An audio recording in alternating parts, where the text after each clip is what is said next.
one thing I noticed, Richard, from a glimpse was that an awful lot of work goes on to keeping this Tony persona going, you know? Right. And you don't realise it because it's just like gravity, you just, you know, it's for normal. But when I was free from that Tony persona for those few hours, it was like, wow, it was like you just realise how much energy you use, unconscious energy, just keeping this persona going, you know? When it's not there, there's just so much energy available, isn't there? And we don't realise it because just like gravity, it's with us, we just pick it up and put it on as soon as you get out of bed, sort of thing, you know? Yeah. But there's an awful lot of energy just keeping that persona going, isn't it? I am Tony, I am Tony, I am Tony all the time. Yeah. Yeah. Absolutely, yeah. The clue's in the word contraction. It's a tightness. It requires a lot of energy, yeah. But like gravity, we don't realise it No. because it's just, gosh, it's so that's why we get so tired, because we are keeping it together all the time. You know? Yeah. It is something which is present so automatically that it is only noticed when it becomes absent. Yeah. What a waste of bloody energy it is too. Well, yeah, if you like, but again, that's an idea, isn't it? It's a waste of energy. It is what it is. But would we behave like babies if we weren't holding ourselves together? Do we? Would we? Do those who aren't holding themselves together behave like babies? Well, I suppose. What would behaving like a baby be like? I mean, you could simply mean being spontaneous, but I suspect you mean more than that. Well, yes, spontaneous, but sort of uninhibited, I suppose. Which, you know, we're socialised to inhibit ourselves, don't we? Otherwise, if you like something in a shop, you would just take it. Yeah.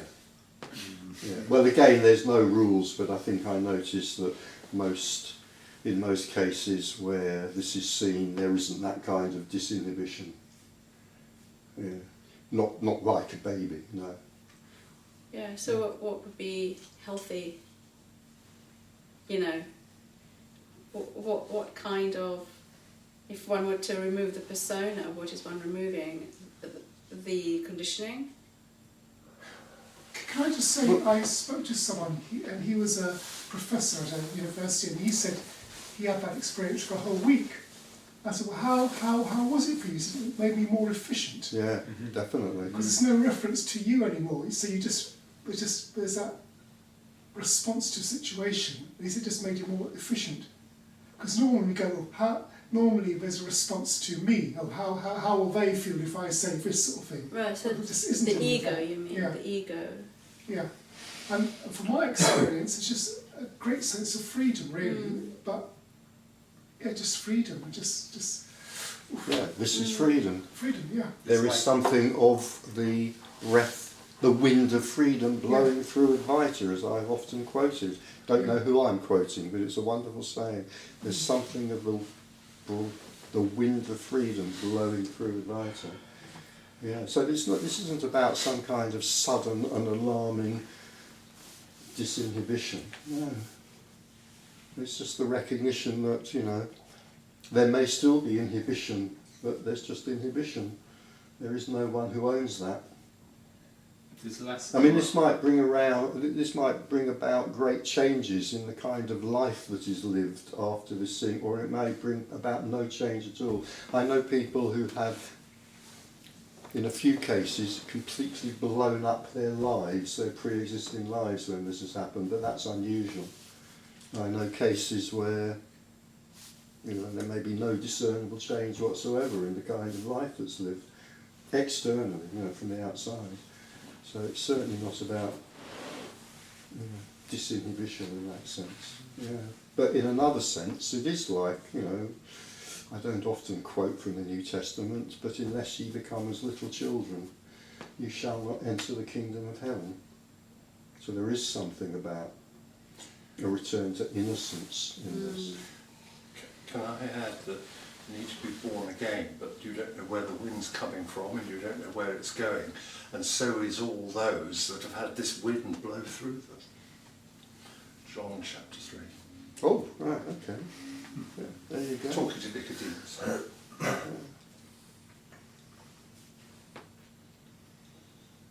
There's less irrational inhibition as well. So, like for example, there might be a self saying, "Oh, I shouldn't do this because, oh, how will I look?" But now it's more like, "Why not?" How will I look is the ego. Sorry. How will I look is the ego asking. Yeah. But why not still is a person, isn't it? And we're talking about just a complete spontaneity of something that's passing through you, aren't we? Which isn't you. Is that not right? Well, it's You're not just- you you're just sounds talking- like it's something alien. The reason it isn't you is because there is no you. There's a kind of recognition that there never was you. Absolutely. Yeah. So you're not worried about all those things where you once was. God. Well, there's no rules. No, I keep going back to that. There are no rules. You know, let's not make assumptions. because rules and unconditionality do not go together. Well, except that unconditionality excludes nothing. So it can't exclude rules. Yes, yeah. It's a bugger. Unconditionality is a bugger. Yeah. Can you just say what you said again? Because I've forgotten it, and it triggered off something, but I have no memory span. Less irrational inhibition. So you're less inhibited. Yes, it's quite likely. Yeah, yeah. Because again, inhibition tends to belong to neurosis. Well, neurosis belongs to an inhibition. Well, irrational part. I mean, there's standard inhibition. You know, like like you know, the sort of more. I don't know. There's like a normal inhibition. I Yeah, I'm guess. not talking about social mores. I'm talking about kind of neurotic inhibition. Yeah. You know, and as neurosis is likely to lessen, so inhibition is likely to lessen. Yeah. Again, no rules, but it's likely. Yeah. Yeah.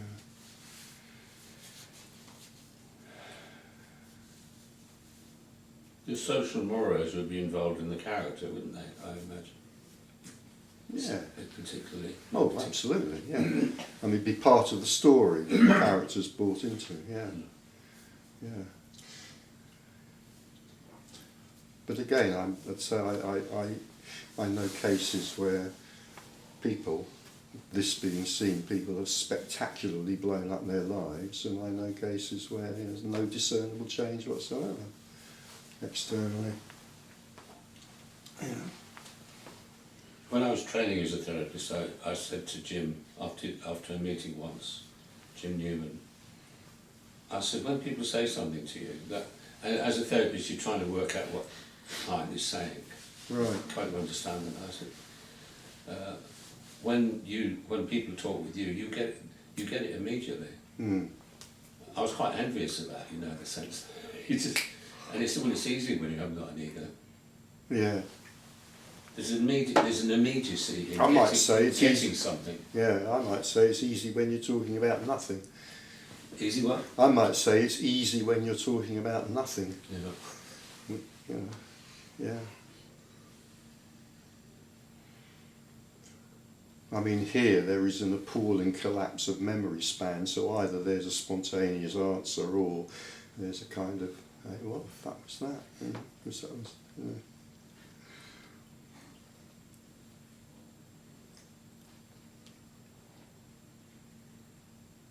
This does do terrible things to memory.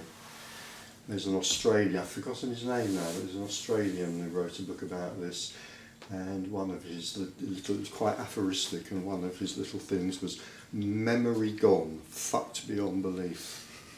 Yeah, that rings true. What, as a result of Yeah, memory gone? yeah, I think that's common. Yeah. It's a lot easier to grasp more complex concepts now, though. Easier? Yeah. Yeah. Because it's like there's less of a interfering personal story that might arise. So it's just pure whatever's, you know, the situation or whatever's being listened to, you know, it's there's that freedom now. Right. Yeah. Yeah, from self. Like, Yeah. yeah. It's just pure. Yeah. The other thing is that neurosis is very good at interfering with an awful lot of functioning.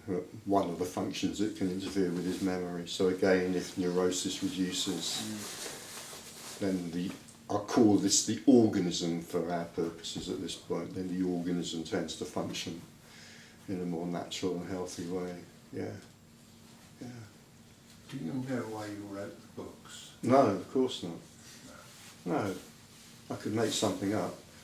Go on then. I don't know why I give talks either, but I could make something up. No, in a way, it's the same as anything, you know, in a way. You could say, well, an energy arises to do something.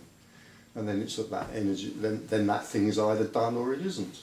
The energy. And I know this absolutely infuriates some people to say that, because they're so insistent there must be personal motivation. Do you have a sense of when people want to hear your message? Well, do you mean in the sense of while it's going on? If there's a hostile crowd? Well, yeah, because we're very happy to receive your message, but it's... Don't call it a message. No, I know. But sorry. anyway, yeah, no, it's okay, but anyway, yeah. But I mean, sometimes we meet people, and maybe I'm bringing up a problem that doesn't really exist, but there's this, especially if you are still sort of holding on and trying to, well, it's fatal, change some understanding of a religion, and you just realise whether people just are never going to hear anything that you want to say, and then the people who might wish to think that you've got something that may make them resonate with them in some way. That's because there's almost always, if someone's talking about religion, there's almost always a motive. Mm. You know, so you know, this occurred years ago. Somewhere up north, I was giving a meeting, and somebody was getting a bit stroppy, and they said, "Well, I can't see any difference between what you're talking about and a religion." And I said, "Well, there's an obvious difference. I don't give a fuck." You know, that's it basically. When people are talking, when someone's talking about religion, they usually give a fuck. In other words, they usually want you to share some belief, or they want to persuade you that the belief you have at the moment is wrong, and you should switch to their belief. But, you know, I would run a mile through anyone who had that kind of agenda around this. You thought it mattered whether people got this, and there are people. I mean, go on YouTube. There are people who think, you know, this is, you know, non-duality. If you get into that, you have a duty to save the world through non-duality. Well, good luck with that, mate. You know? But do you not think that unconditional love does want to share as an I don't think I think as soon as we say unconditional love wants anything, it's stopped being unconditional. Yeah, but it loves, well, yeah, but sharing is part of it, because there is only that extraordinary non-two-ness, but that's not oneness, it's oneness that shares, it's oneness that loves. I think there's an almost irresistible temptation, you know, to personalise this. It's irresistible. It's not irresistible, but it's almost irresistible. You know, unconditional love is just unconditional love. And I feel like saying it doesn't give a fuck. Did you find it a less call for socialising? A less what? Call for socialising. Yeah, maybe, yeah. Yeah.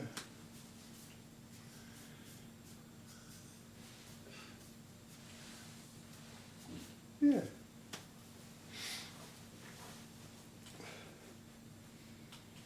I think again, you know, we could go back to this thing, it's not a rule, but there tends to be a diminishing in neurosis. The neurosis drives us to do all sorts of peculiar things. Not that I'm suggesting that socialising is always peculiar, of course not, but yeah.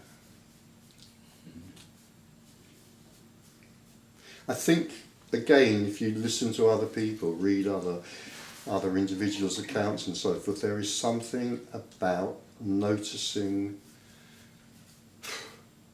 how can I put it, the amazing nature of the simplicity of things, or the simple things. And I've often quoted this story that Tony tells about somebody ringing him up and saying, "Tony, I've just been sitting in the garden for half an hour watching an ant crawl over a twig." And I think that's absolutely fascinating.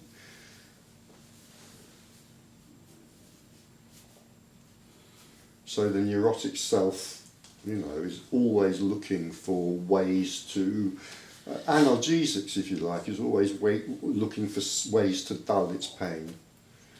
The separated self spends so much time in pain. It may be a very subtle level of pain, but nevertheless pain. So it's always looking for analgesics, something to drug itself. I mean, that might be heroin, but it might be going to the races or watching television or whatever. Keeping this occupied, because when it's not occupied, it tends to go mad with its worst possible thoughts. So yeah, there's a kind of naturalness about a sort of slowing down of all that. Yeah. The chap watching the ant wanted to share it. I'm sorry. The chap who's... Yeah, it's an impulse. I think that's part of it. It's just that is fantastic. I want to say something. I want to share it. Yeah. Yeah.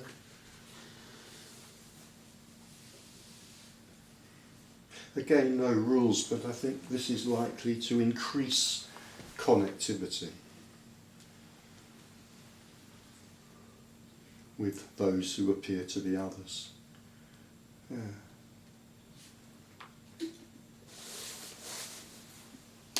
Say that again, please. As I say, this isn't an absolute rule, but I just think as a generalisation, this is likely to increase connectivity with others, partly to the extent that it reduces neurosis again, because neurosis is very good getting in the way of connection. Well, there's no separation. Yeah. Yeah, which is not to say that there may not in some be an impulse just to sit in a cave and enjoy the view, but it's quite likely to decrease neurosis and increase connectivity. Yeah. For someone who once, 40 years ago, spent 9 months on top of a hill in Wales, completely on my own, I think there is an ivory tower syndrome, which is you can confuse yourself with. It's not what we're talking about. No. It's that can be a sort of analgesic that you were mentioning. Yeah, absolutely can be. Yeah, or not, but yeah. Yeah, no, this has got nothing to do with going off and spending time alone for a year in a cottage in Wales, but it also has got nothing to do with not doing that either. What it does have something to do with is noticing, maybe the chance of noticing that there's no one who chooses to do either of those things. But that has come from the collapse, hasn't it? What you've just said comes from the collapse of realising there's nothing wrong with it. All that you've just said has come post-collapse. In the sense that there may be a person there who believes that there is something wrong with it, or there is something right with it. And it is my dharma to go and spend a year in a cave in Wales, God help me, chanting to some Buddhist god. No. Yeah. I mean, we're addicted to stories, but the kind of stories we're addicted to is going to depend on the character. So some of us might be addicted to the story of the holiness of a Zen retreat.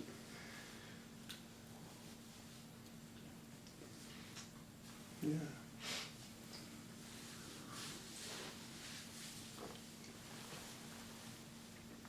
And there is, of course, absolutely nothing wrong with a Zen retreat.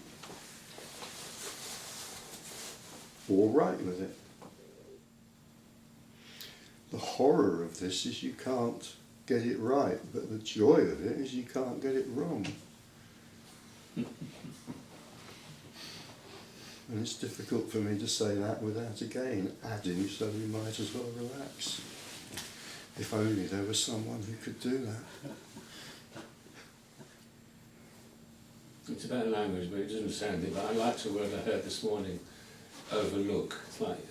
It's overlooked. This is overlooked. Yeah, Like when you go looking for something, when you overlooked it was there. yeah, yeah. Well, the looking is for not this. Yeah. It's right. The looking is for not this. It's overlooking it.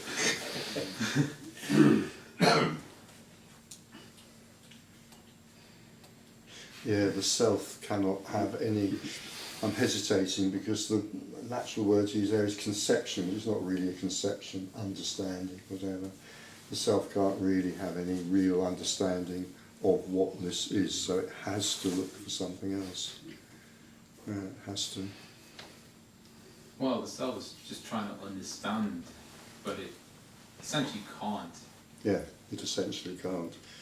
And even if it could, it would mean nothing. Understanding would mean nothing. But it's not the understanding, it's the obviousness, which is incomprehensible. Yeah. Yeah. I think when this is seen, it becomes obvious that there is nothing to understand.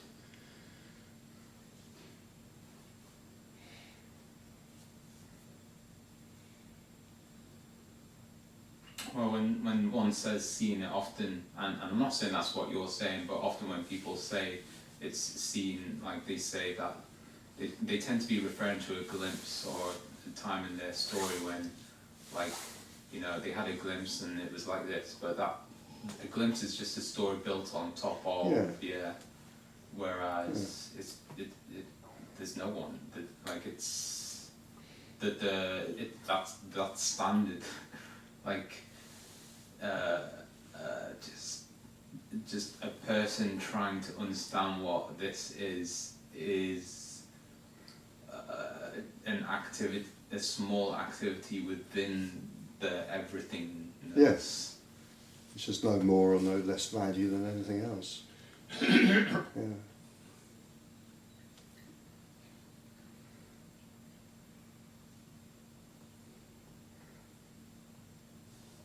Well, I claim to have written one of the most, if not the most annoying sentence in the whole canon of non-duality, which is there's no such thing as liberation, but that can't be seen until there's liberation.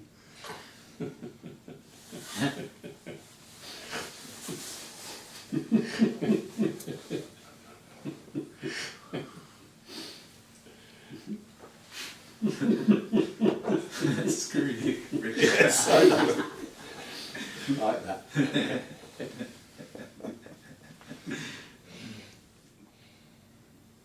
I think, like, you know, like the word energy tends to be the most accurate way to describe it because it's so intangible. Yeah.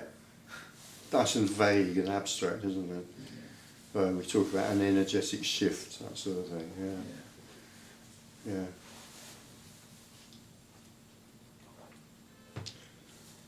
But there is something about that, you know, oh God, words are so helpless. There is this kind of shift from contraction to expansion.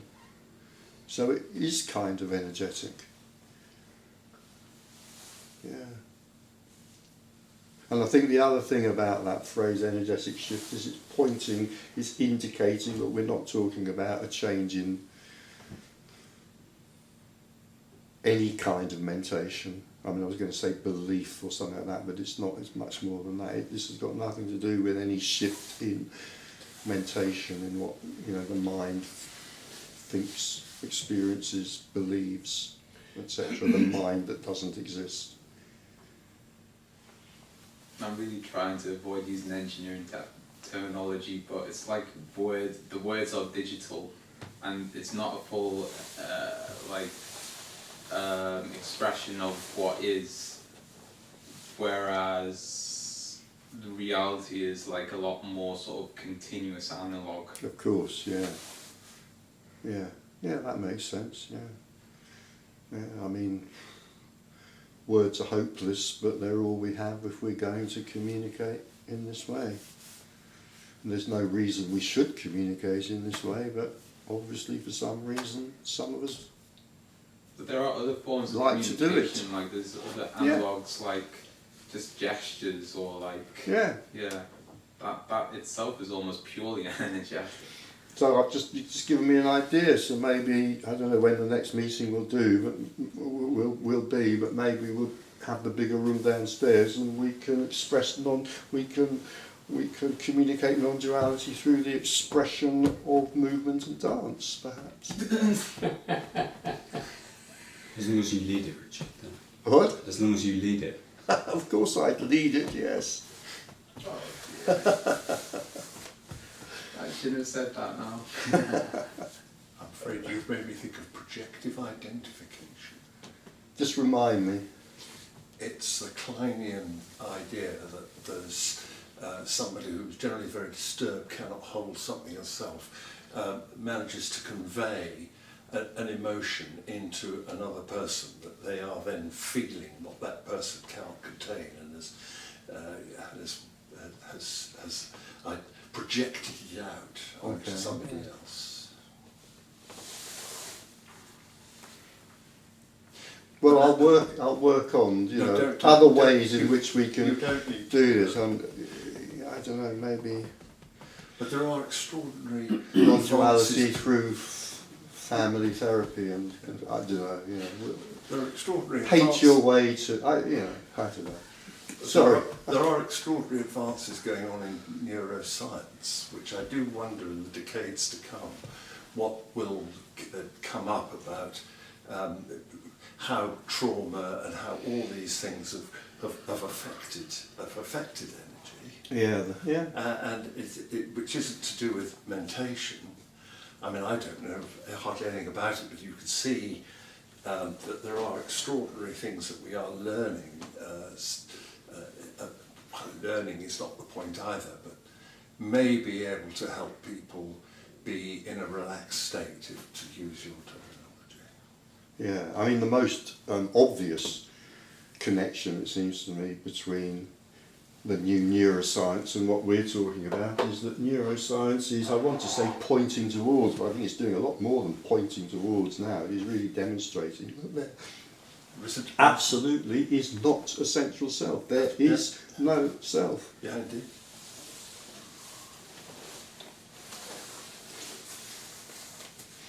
It's kind of quite interesting watching a philosophy.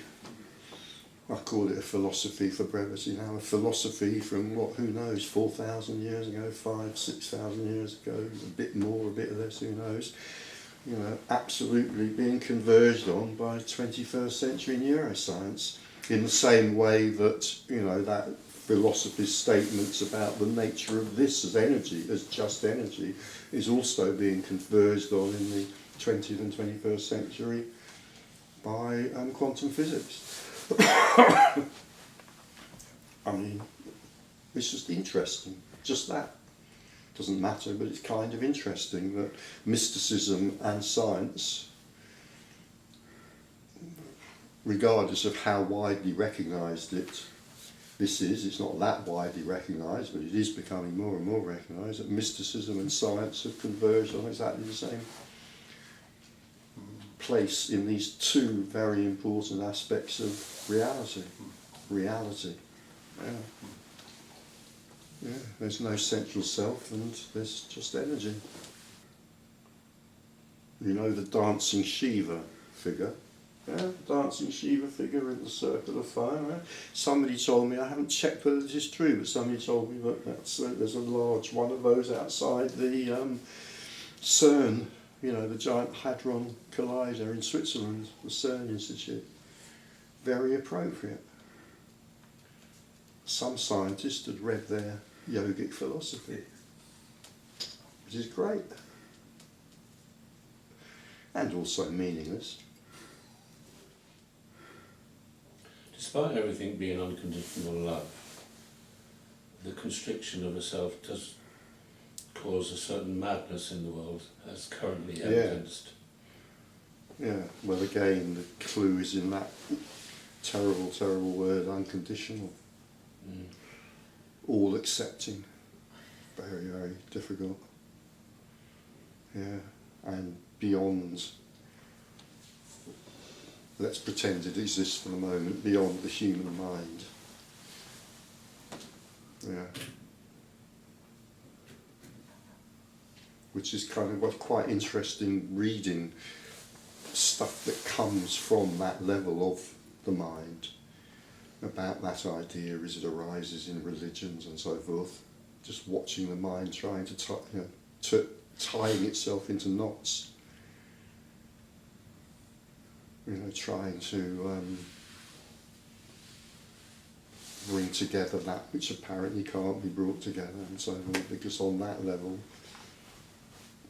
It's ironic that the natural reality is minimally around, whereas the madness is all over the place. Yeah. Yeah.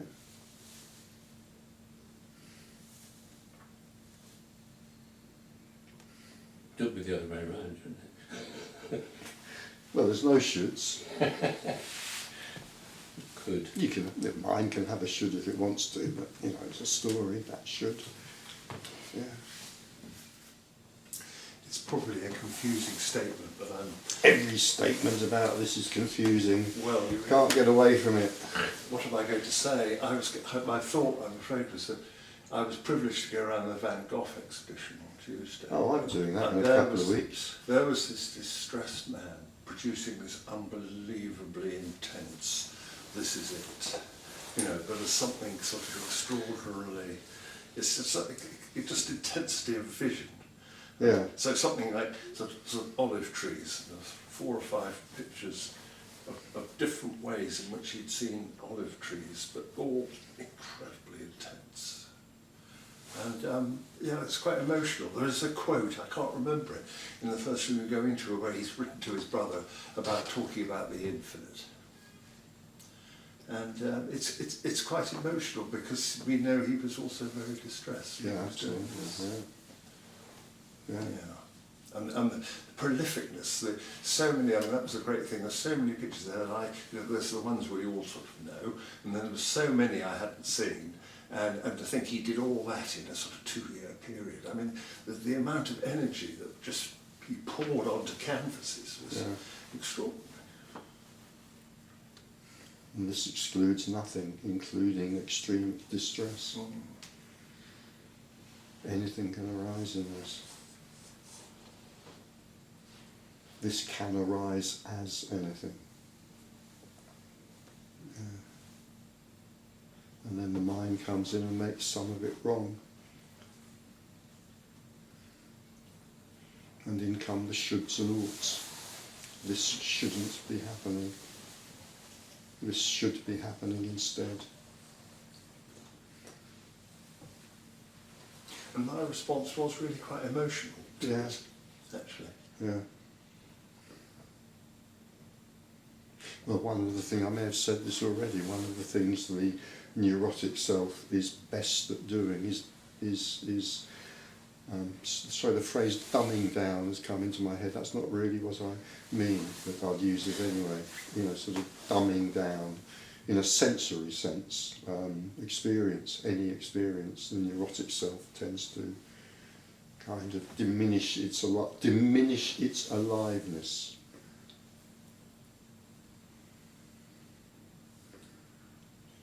Because the story in the mind is taking the attention. No wonder I can't see the wonder in the ant crawling over the twig, because the story in the mind is demanding attention. It's like a spoilt child, really, that neurotic story in the mind. Listen to me, listen to me, listen to me, give me the attention. Yeah. We've got about 4 minutes for that final megaton bomb of a question. A question that nobody in the history of non-duality has ever thought of asking. The one question that is guaranteed to floor the speaker at the front and leave him a gibbering wreck on the floor.